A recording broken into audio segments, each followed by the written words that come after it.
The silence lasted 4 full seconds. Then the chamber exploded. Delegates from a dozen species began shouting at once. Some stood from their seats. Others turned to their aides and translators, demanding confirmation of what they had just heard.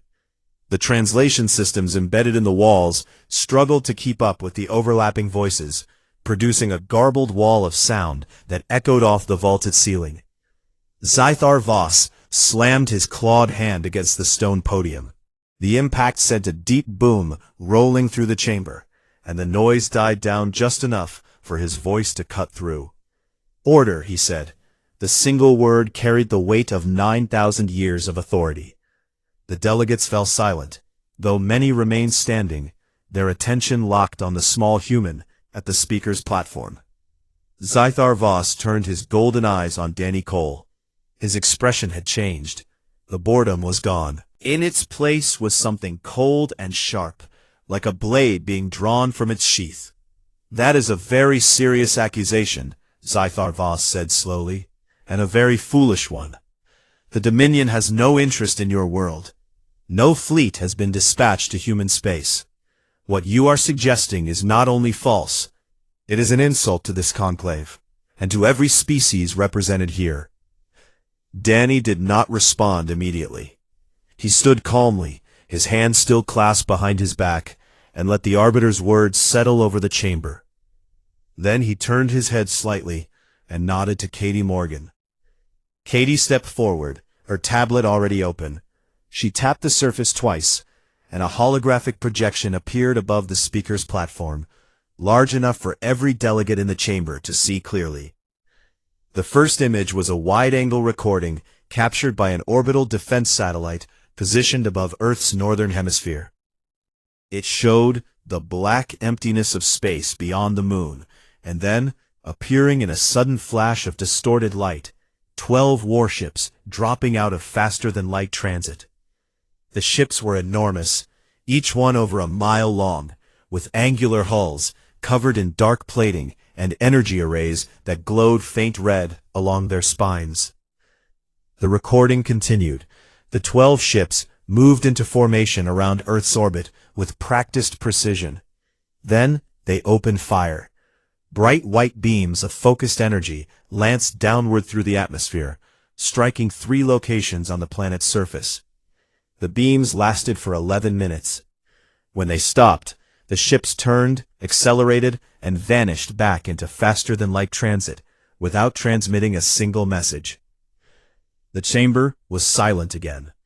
But this silence was different.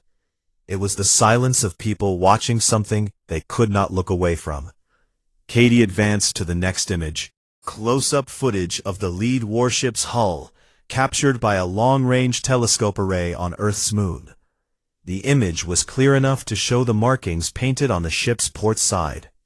Dominion military script, identifying the vessel as part of the 7th Expansion Fleet, a formation well known across the galaxy for enforcing compliance among Outer Rim worlds. 212,000 people died, Danny said. His voice was the same as before, calm and level, as if he were reading a weather report. 3 cities were partially destroyed. The attack lasted 11 minutes. No warning was given. No demands were made. No communication of any kind was attempted. He paused and looked directly at Zythar Voss. "We buried our dead," Danny said, "and then we started asking questions." Zythar Voss recovered faster than most would have. He straightened to his full height, towering over the platform, and spoke with a voice that dripped with authority. "This footage proves nothing. Your species lacks the sensor capability to accurately identify Dominion vessels. These recordings could have been altered, fabricated, or misinterpreted. I will not allow this conclave to be disrupted by the desperate inventions of a minor civilization seeking political sympathy." A murmur of agreement rippled through a few of the upper rows, mostly from species closely allied with the Dominion. But many other delegates remained silent, watching closely. Danny did not argue. He did not raise his voice. He simply turned to Katie again and nodded once. Katie tapped her tablet. A data transmission went out simultaneously to every delegation in the chamber. 600 devices chimed at once as the file arrived. "What you have just received," Danny said, "is the full, unedited censored data package from every orbital platform, ground station, and deep space array that was active during the attack. It includes energy signature analysis, trajectory mapping, and sublight engine emission profiles, all of which match Dominion military specifications that are already part of the public galactic registry." He waited a moment, then added, "It also includes something else." Katie brought up the final projection. It showed a series of intercepted subspace communications, displayed in their original format. The messages were written in the Dominion's own classified military cipher, a code that was supposed to be unbreakable by any species outside the Dominion's intelligence apparatus. "These are the original orders," Danny said, "transmitted from a Dominion military command node to the 7th Expansion Fleet, authorizing the strike on Earth. Our intelligence division decoded them 8 months ago." The chamber erupted again, but this time the noise was different. It was not outrage directed at Danny. It was confusion, alarm, and in some corners, fear. Several alien diplomats were already reading through the transmitted data on their own devices, their faces changing as they realized what they were looking at. Zethar Voss stared at Danny from behind the podium. His golden eyes had narrowed to thin slits. His claws gripped the edge of the stone so tightly that small cracks appeared under his fingers.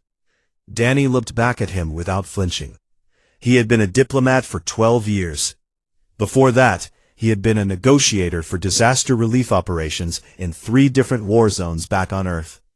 He had sat across from warlords, dictators, and desperate men with guns.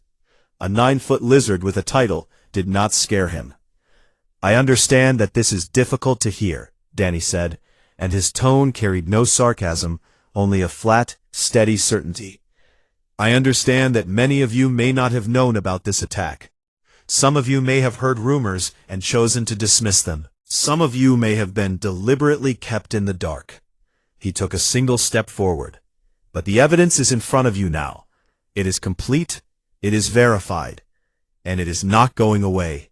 He let that sit for a moment, watching the ripple of unease move through the rows of delegates like a wave through water. "We did not come here to beg," Danny said. "We did not come here to plead for justice from a body that may have allowed this to happen. We came here to inform you, all of you, of what has already been done and what happens next." Zethar Voss opened his mouth to speak, but Danny continued before he could. 14 months ago, after we buried 212,000 of our people, Earth went silent. We closed our trade routes. We shut down our communication relays. We pulled every ship back to human space. Most of you probably assumed we had collapsed, that we had crawled into a corner to die quietly. He paused. The chamber was hanging on every word now. Even the delegates who had laughed at him minutes ago were leaning forward in their seats. "You were wrong," Danny said. He looked at Katie. She closed the current projection and prepared the next file. "What I am about to show you," Danny said, "is what humanity has been doing for the last 14 months.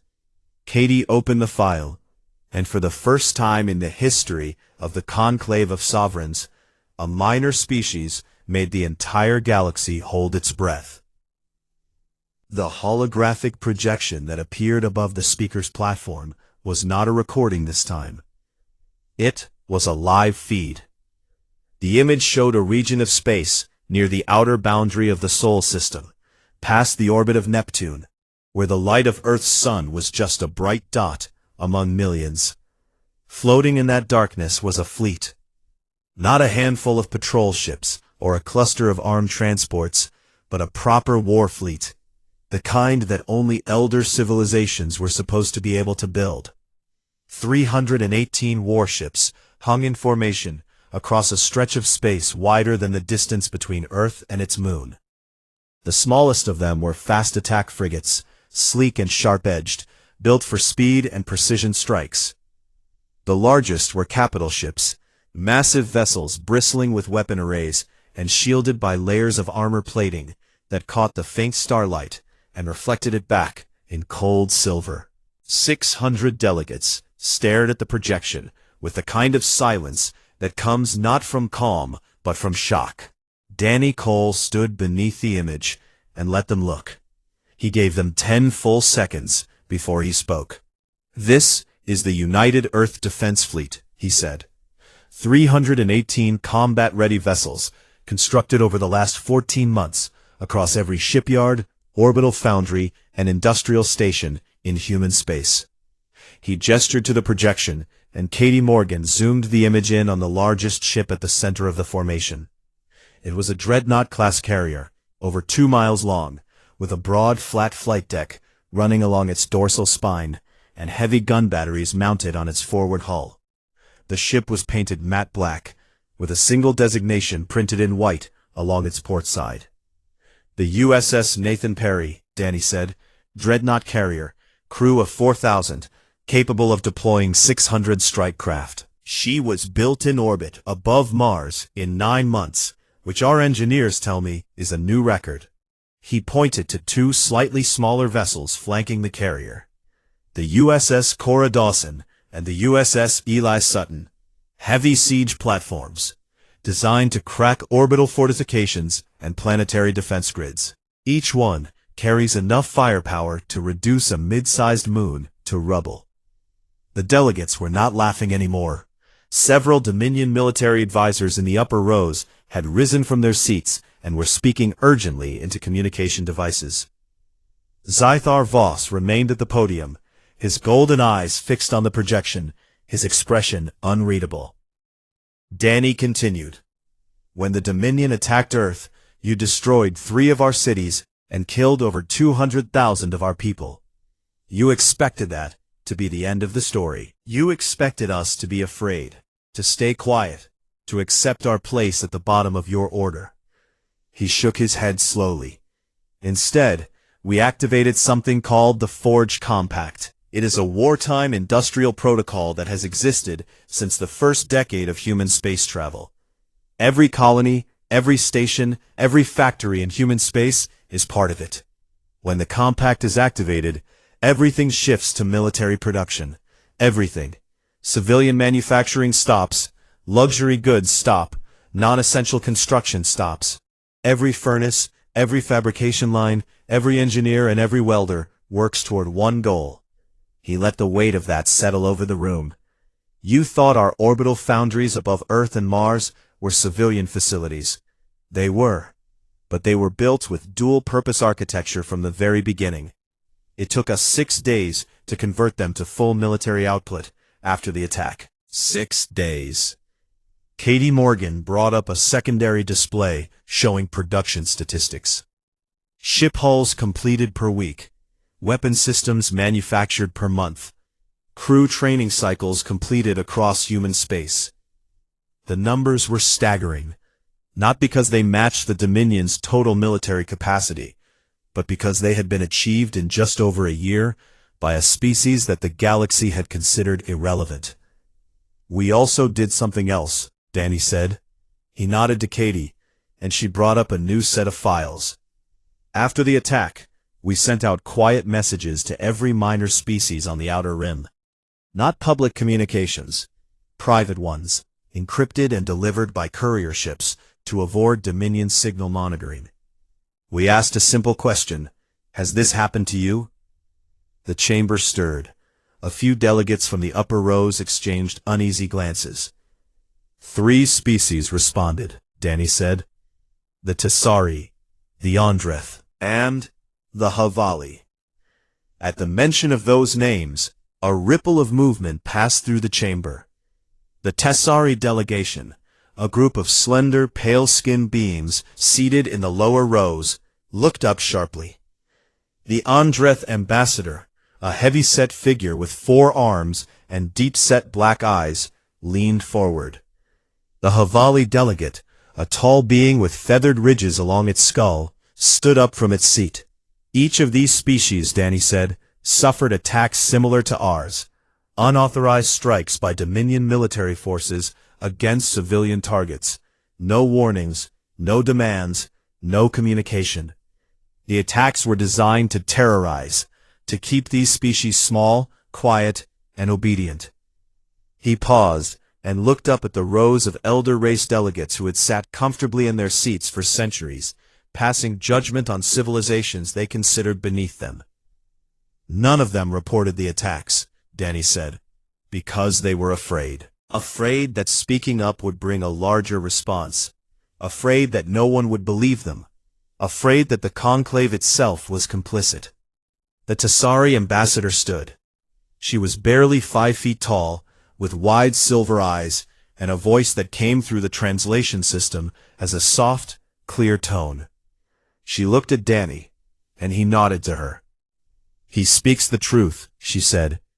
"The Dominion struck our colony on Tessara Minor 3 years ago. 40,000 of our people died. We said nothing because we believed we had no choice." The Andreth ambassador rose next. His voice was deeper, rougher, translated as a low growl. "The Andreth mining stations in the Coal Reach were destroyed 2 years ago. We were told it was a navigational accident. It was not." The Havali delegate spoke last. Her voice was high and musical, but the words were heavy. "The Havali lost an entire generation ship. 11,000 souls. We were warned that if we spoke of it, the next strike would target our homeworld." The chamber was no longer the same room it had been an hour ago. The comfortable certainty that had defined the conclave for thousands of years was cracking apart in real time. Delegates who had never spoken to each other were turning in their seats, looking at one another with new eyes. Danny waited until the 3 testimonies had settled into the silence. Then he spoke again. "Over the last 14 months, humanity has worked with the Tessari, the Andreth, and the Havali to build a mutual defense agreement. Our fleets are linked. Our intelligence networks are shared. Our shipyards have been helping them build their own warships using the same designs we developed." He looked at Zythar Voss. "You assumed we would do what every other small species has done. You assumed we would be afraid, that we would hide, that we would wait for someone else to save us." Danny took a step closer to the podium. His voice did not rise, but something in it hardened, like iron cooling in water. "You were wrong," he said. "We are not here to ask for your protection. We are not here to request justice. We are here to inform you that the balance of power in this galaxy has already changed, and you are the last ones to know." He straightened his jacket and looked out at the chamber one final time. "What happens next is up to you, but I suggest you choose carefully." He turned and walked back to his seat beside Katie. She looked at him as he sat down. Her face was still, but her eyes were bright. In the upper rows, Zythar Voss stared at the projection of the human fleet, still floating above the platform. He had been the High Arbiter of the Conclave for over 200 years. He had overseen the rise and fall of civilizations. He had never, in all that time, seen anything like this.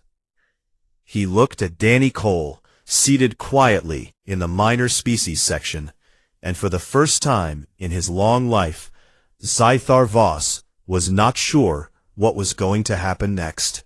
The conclave session was suspended within an hour of Danny Cole's presentation. It was the first unscheduled suspension in over 600 years. The delegates filed out of the Grand Chamber in near silence, most of them clutching data tablets loaded with the evidence package that Katie Morgan had distributed. The corridors of the station buzzed with whispered conversations in 100 different languages, all of them circling the same question. How had this happened, without anyone knowing? The answer came faster than anyone expected. Behind the sealed doors of the Dominion's private council chamber, Zythar Voss convened an emergency session with the 12 senior members of the Dominion's ruling circle. The meeting lasted 4 hours. By the end of the second hour, 3 of the 12 had turned on each other. The attack on Earth, and the attacks on the Tessari, Andreth, and Havali before it, had not been authorized by the Dominion civilian government. They had been carried out by a faction within the Dominion military known as the Iron Veil, a secretive command structure that operated independently of the ruling circle and answered only to its own leadership. The Iron Veil had existed for centuries, originally created as an intelligence and enforcement arm tasked with maintaining order on the Dominion's borders. Over time, it had grown beyond its original purpose. It had become something else entirely. The Iron Veil's commander was a Dominion officer named Draven Cole. He was old even by Dominion standards, over 400 years, and he had spent the last 2 centuries building the Iron Veil into a shadow military with its own fleet, its own supply chains, and its own agenda. Draven Cole believed that the only way to maintain the Dominion supremacy was to ensure that no minor species ever grew strong enough to challenge it. His method was simple and brutal. Identify any small civilization that showed signs of growth, ambition, or technological progress, and destroy its capacity to develop before it became a threat. The attacks were never reported. The victims were chosen specifically because they were too small, too isolated, and too afraid to speak up. For decades, the strategy had worked. Species on the outer rim stayed quiet, stayed small, and stayed obedient. The Dominion's position at the top of the galactic order remained unchallenged. Until Earth. Draven Cole had made a mistake. He had treated humanity the same way he had treated every other minor species, as a problem to be crushed before it could grow. But humans were not like the others. They did not collapse. They did not hide. They buried their dead. They closed their doors. And they built a war machine in 14 months that should have taken a century. Now the secret was out, and it was out in front of the entire galactic diplomatic community. Danny Cole did not rest during the suspension. He and Katie Morgan set up a temporary operations room in the small quarters assigned to the human delegation, a room that was barely large enough for 4 people, and had clearly been chosen to remind them of their low status. Danny did not care about the size of the room. He cared about the 27 messages that arrived on his secure channel within the first 3 hours. 12 of those messages were from minor species delegations requesting private meetings. 6 were from mid-tier civilizations that had previously refused to acknowledge humanity's existence. 3 were from Dominion vassal states asking, very carefully and through encrypted channels, whether the human coalition was accepting new members. Katie sorted through the messages, while Danny met with each delegation one at a time. He was patient with every single one of them. He listened to their fears, their grievances, and their questions. He did not pressure anyone. He did not make threats. He simply laid out the facts and let each delegate decide for themselves what they wanted to do. The Tessari ambassador, whose name was Mivery, came to see him first. She was the one who had spoken in the chamber, the one who had confirmed the attack on her people. She sat across from Danny in the cramped room, and told him something she had not said publicly. The Tessari had been considering surrendering their remaining colonies to the Dominion entirely, giving up their independence in exchange for the promise that no more attacks would come. Danny listened without interrupting. When she finished, he said simply that she and her people deserved better than that, and that they did not have to face this alone anymore. Mivari looked at him for a long time. Then she asked him a question that many others would ask in the hours that followed. Why did you help us? You had enough evidence to present your own case. You did not need to include the Tessari, the Andreth, or the Havali. You could have kept the focus on Earth alone. Danny leaned back in his chair. Because this was never just about Earth, he said. If we win this fight alone, nothing changes. The Iron Veil gets punished for attacking humans, and then some other faction does the same thing to the next small species that gets in their way. The only way to actually change anything is to make sure that what happened to us and to you, can never happen to anyone again." Mivari nodded slowly. She stood, extended her hand the way she had seen humans do in diplomatic recordings, and Danny shook it. By the end of the first day, Danny and Katie had met with delegations from 16 species. By the end of the second day, a formal coalition had begun to take shape, with representatives drafting a joint resolution to be presented when the conclave reconvened. On the evening of the second day, Danny received a message requesting a private meeting with Zythar Voss. He went alone. The High Arbiter's personal chamber was enormous, as everything in the Dominion seemed to be.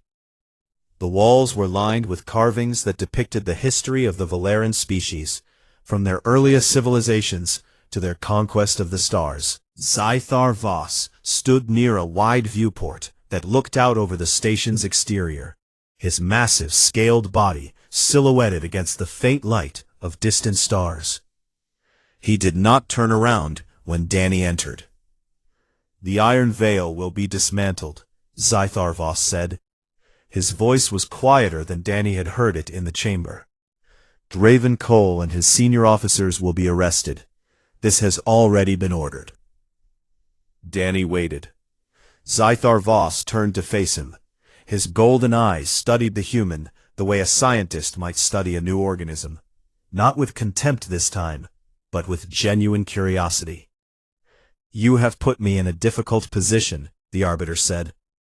"If I oppose your resolution, the coalition you have built will frame the entire Dominion as complicit. Our vassal states are already restless. Several of them have contacted your delegation directly. If this fractures further, it could destabilize the entire structure of the Dominion." He simply stood and listened. "If I support your resolution," Zythar Voss continued, "I admit publicly that the Dominion failed to control its own military. I admit that for decades a rogue faction operated within our borders and committed atrocities in our name. The damage to our authority will be severe." "Yes," Danny said, "it will." Zythar Voss studied him.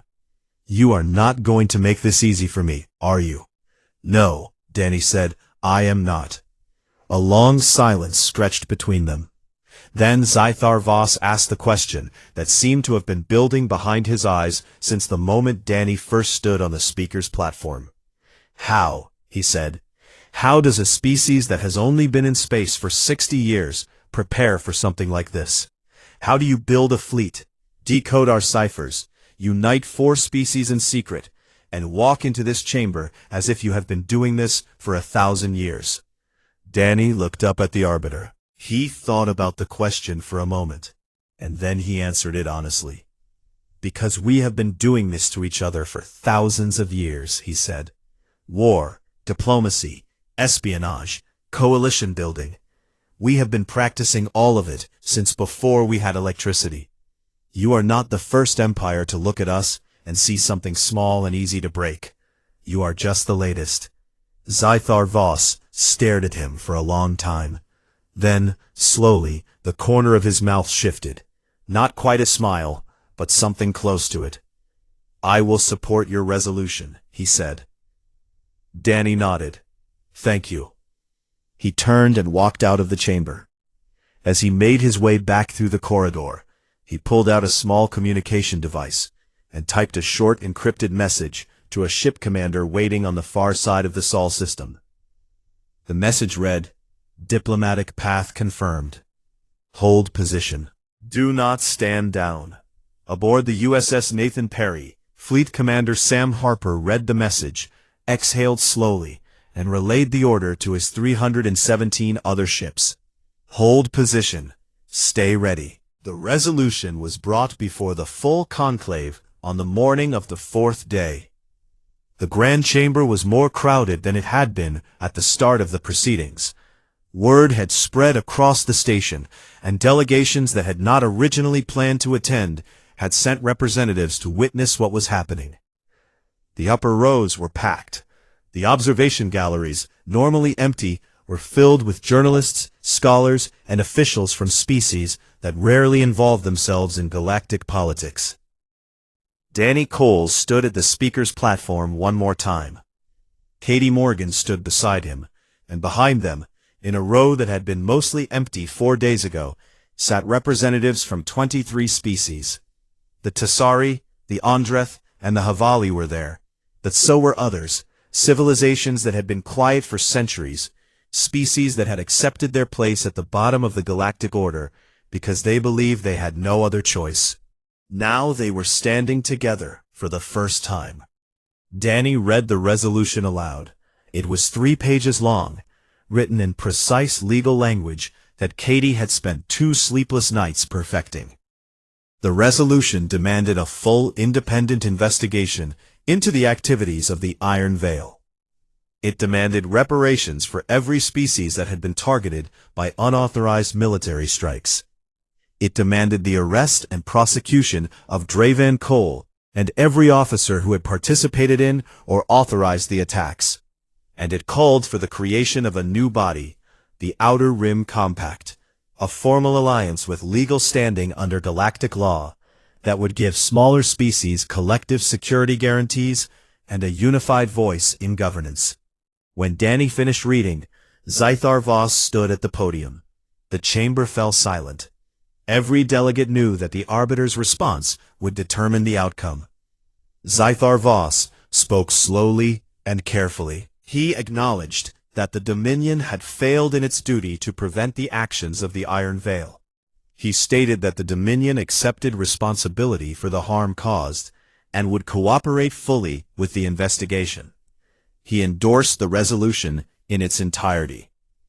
It was by any measure the most significant political shift in galactic history since the founding of the Conclave itself. The vote that followed was not close. The resolution passed with the support of 39 of the 42 species represented. The 3 who abstained were close military allies of the Dominion who could not bring themselves to vote against their patron, but also could not bring themselves to vote against the evidence. Their abstention spoke louder than any objection would have. Draven Cole was arrested that same day. He was taken from his personal warship, the Sovereign's Blade, by Dominion internal security forces, who boarded the vessel while it was docked at a military station 3 systems away. Reports said he did not resist. He reportedly looked at the officers who came for him and said only, "This changes nothing. The weak will always need to be managed." He was wrong, but he would not live long enough to understand that. His senior officers were arrested over the following weeks. The Iron Veil's fleet was seized. Its command structure was dissolved. Intelligence files recovered from its headquarters revealed the full scope of its operations. Over 40 unauthorized strikes against minor species, conducted over a period of nearly 300 years. Entire civilizations had been crippled or destroyed in secret, and no one had ever been held accountable. Until now. The Outer Rim Compact was formally established 6 weeks after the vote. Its founding members included Earth, the Tessari Confederation, the Ondreth Collective, the Havali Republic, and 19 other species. Danny Cole was nominated as the Compact's first human representative, a position he accepted quietly and without ceremony. The Compact's charter was simple. Any attack against one member would be considered an attack against all.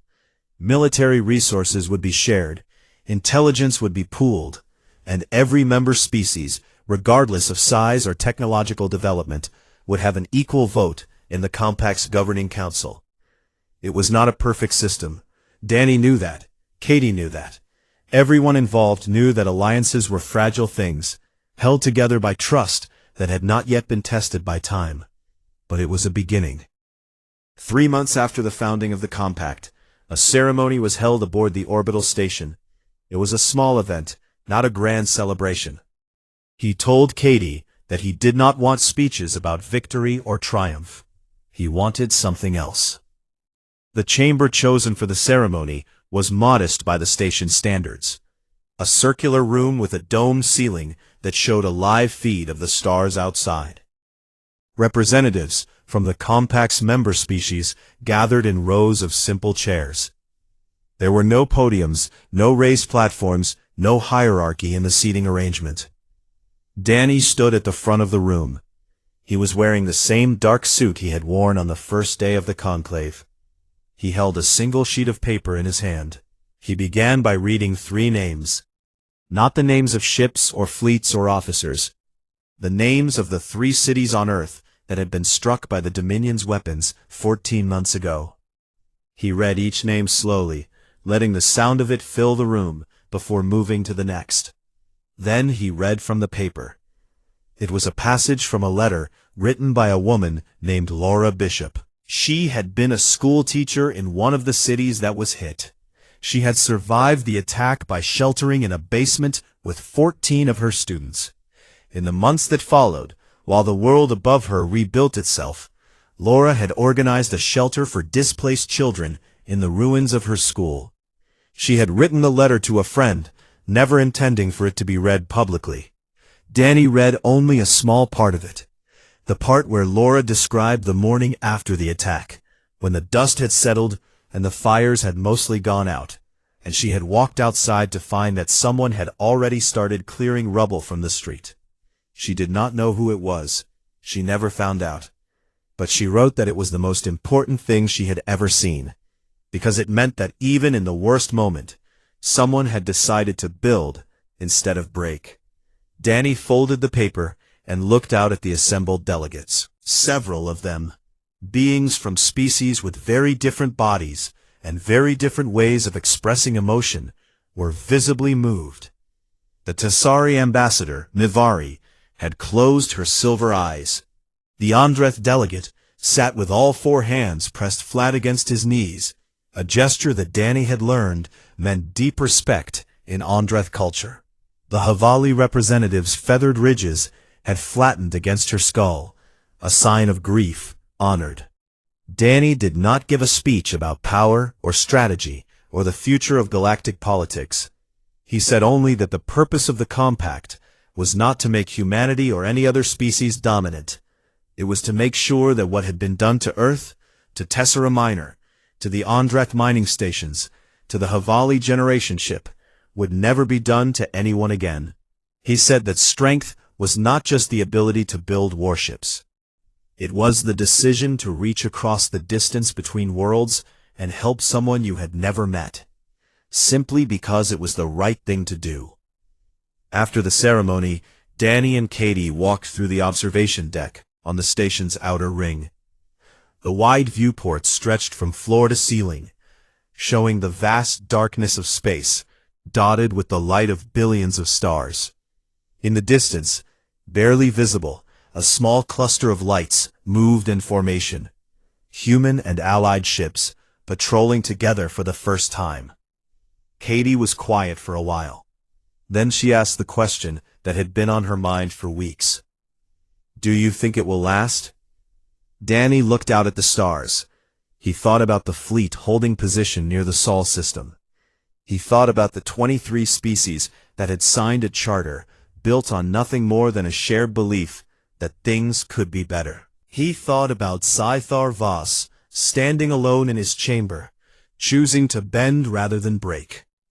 He thought about Draven Cole, sitting in a cell, still believing that fear was the only language the galaxy understood. And he thought about Laura Bishop, standing in the ruins of her school, watching a stranger clear rubble from the street. "Nothing lasts forever," Danny said. "But right now, for the first time, they know who we are, and that matters." Katie nodded. They stood together in silence, watching the stars. 6 months later, on a quiet Tuesday morning on Earth, Laura Bishop sat at the desk in her rebuilt classroom. The windows were new, the walls still smelled faintly of fresh paint, and 22 children were playing in the yard outside. On her screen was a message. It had been routed through 3 relay stations and translated from a language she had never heard of. It was from a Tassari family on a world called Tessera Minor. They had read about her work rebuilding shelters for displaced children. Their own world was still recovering from its own attack, and they had children who needed the same kind of help. They wanted to know if she would be willing to come. Laura sat at her desk for a long time, reading the message over and over. She looked out the window at her students. She looked at the sky beyond them, pale blue and cloudless, the same sky that had burned orange 14 months ago. Then she turned back to her screen and began to type. She had never been to the stars before, but she had always known how to build something from nothing. The station was the largest thing ever built by any living species. It hung in the darkness between two dead stars, like a city made of glass and metal, stretching out in every direction for miles. Thousands of ships docked along its outer rings every day. Millions of beings lived and worked inside its walls. The Valeran Dominion had constructed it over 3,000 years ago as a symbol of their power, and it had served that purpose well. No one who entered the grand chamber at its center ever forgot how small they were. Danny Cole had never been here before. He walked through the enormous corridor that led to the chamber entrance, his shoes clicking against the smooth stone floor. The ceiling above him was so high that clouds of vapor drifted near the top, lit from below by pale blue lights embedded in the walls. Statues of Dominion rulers lined both sides of the hallway, each one carved from a single block of dark stone, each one depicting a species that stood 8 feet tall, with scaled skin and narrow golden eyes. He did not slow down to admire any of it. Katie Morgan walked beside him, carrying a thin data tablet under her arm. She was 29 years old, sharp-faced, and had spent the last 4 years studying alien legal systems at the United Nations Stellar Affairs Division back on Earth. She had prepared for this moment for months. Her fingers were steady, but Danny could see the tension in her jaw. "How many are in there?" Danny asked without looking at her. "Over 600 delegates," Katie said. 42 species represented. The full conclave." Danny nodded. He adjusted the cuffs of his dark suit and kept walking. Humanity had only been traveling between stars for about 60 years.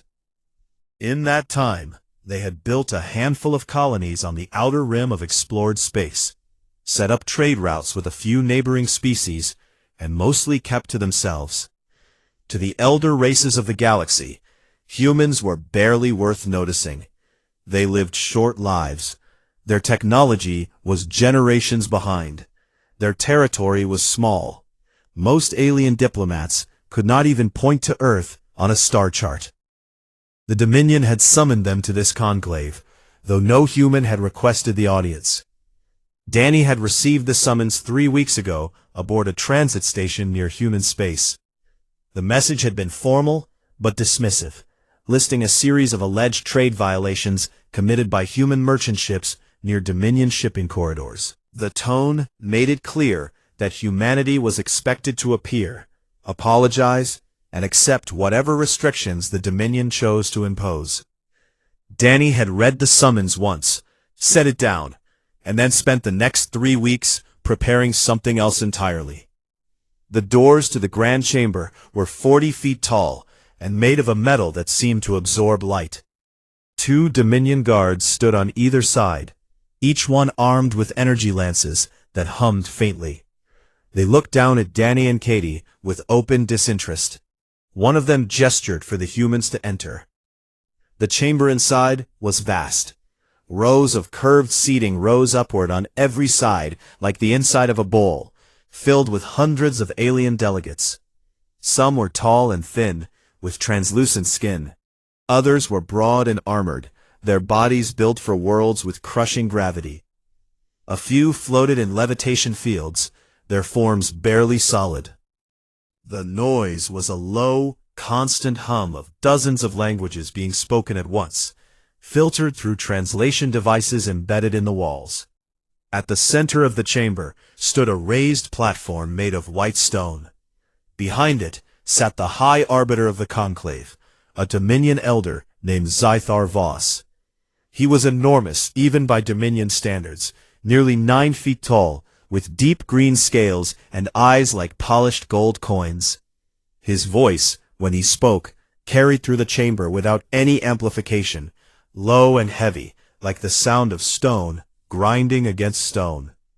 Danny and Katie were directed to a small area near the base of the platform, designated for minor species.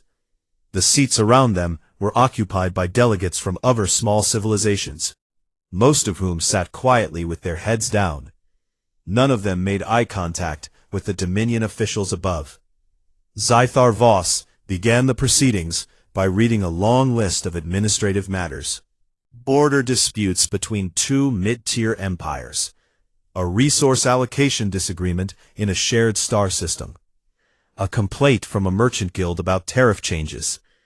Each matter was handled quickly and with absolute authority. The Dominion's word was final. No one argued. After nearly an hour, Zythar Voss turned his golden eyes toward the human delegation. He read out the list of alleged trade violations in a flat, bored tone. Human merchant vessels had allegedly crossed into restricted Dominion trade corridors on 4 separate occasions. One human cargo ship had reportedly failed to transmit proper identification codes when passing through a Dominion checkpoint. The infractions were minor. The tone was not. Zythar Voss referred to humanity as a developing curiosity, and suggested that the humans accept a new set of shipping restrictions that would effectively cut them off from 3 of their most important trade routes. He did not frame it as a negotiation. He framed it as a correction, the way an adult might correct a child who had wandered somewhere they did not belong.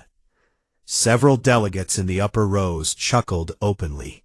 A few made remarks in their own languages that the translation systems rendered as variations of "how amusing" and "they send children to speak for them." Danny sat through all of it without moving. His hands rested on his knees. His expression did not change. Katie sat beside him, her tablet on her lap, her eyes fixed on the data scrolling across its surface. When Zythar Voss finished reading, and the chamber settled into a satisfied silence, he looked down at Danny and asked in a tone that expected nothing of substance in return. "Does the human delegation wish to respond?" Danny stood up slowly. He buttoned his jacket with one hand and stepped forward to the edge of the speaker's platform. He looked up at Zythar Voss, then turned and looked out across the 600 delegates filling the chamber. He took a breath. "Before we address your list," Danny said, his voice calm and clear, "I need to raise a matter of our own." A few delegates shifted in their seats. This was unusual. Minor species did not raise counterclaims at the conclave. It simply was not done. Zythar Voss tilted his massive head slightly, the way a predator might tilt its head at a sound it did not expect. "You may speak briefly," he said. Danny nodded once. He looked out at the chamber again, making sure every eye was on him. Then he said it. 14 months ago, a Valeran Dominion battle fleet entered the Sol system without authorization and opened fire on Earth. The sound in the chamber did not fade gradually. It stopped. Every voice, every whisper, every rustle of movement ceased at once, as if someone had pulled the air out of the room. 600 delegates from 42 species sat in absolute silence and stared at the small human standing alone on the speaker's platform. Danny did not blink. He did not look away. He stood with his hands clasped behind his back and waited for the silence to do its work. Katie Morgan opened her tablet and prepared the first file. The conclave of sovereigns had been running for over 9,000 years. In all that time, nothing like this had ever happened. And Danny Cole was only getting started.